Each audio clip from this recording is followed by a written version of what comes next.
is chronic and not Corinthians. Sicela uThembi noThemba.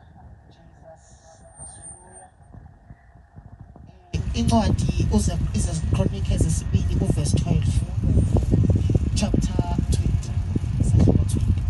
uNkulunkulu wethu awaya kubahlulela na ngokuba asinamandla ebusweni balesi sixuku esikhulu esifikileyo futhi asazi ukuthi siyakwenza njani kodwa amehlo ethu akuwe.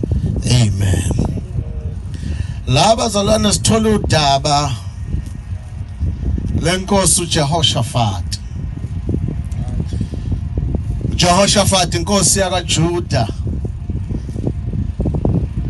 uJehoshaphat ngolunye usuku nginqamulela indaba yami ngoba sakude.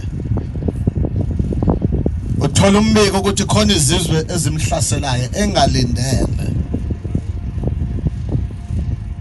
Mebe mreportela lithi washaya uvalo.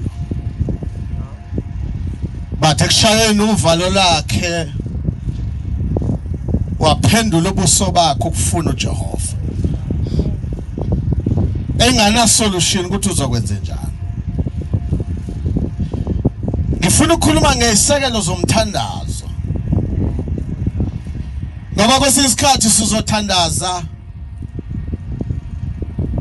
bese sithi uNkulunkulu akasiphenduli.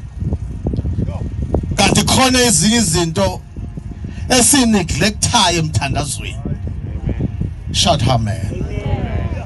Abazalwane phela imoto ayiqali ngogear number 5.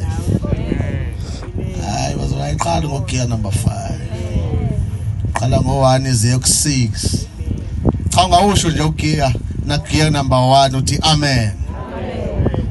Zeza zazomhlasela washaya uvalo ngoba uvalo lumshayiswa ukuthi akalindele. Okwesibili uvalo lumshayiswa ukuthi impi emhlaselayo ingaphezulu kwakhe. Naye wayindoda yempi naye wayenawo amabutho. Kodwa sizwa isimangaliso enkosini. Kuthiwa yabiza isizwe.